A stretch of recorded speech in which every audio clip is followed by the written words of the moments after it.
Just a quick update sa garden. May bunga na yung raspberry. And then, yung blueberry din. Yung kamatis, ang dami na ng bulaklak. Magiging bunga na rin to. And this one, I bought this one with fruits already. Red currant to. So, needs transferring. Akala ko grapes. Kasi parang grapes yung ano niya, yung leaves niya. But it's marketed na red currant.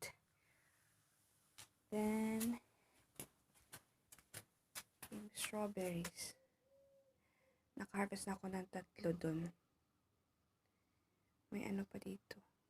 4 or 5. And the other one, may 1, 2. Yan lang muna. Thank you for watching. I'm going to work now. My uniform.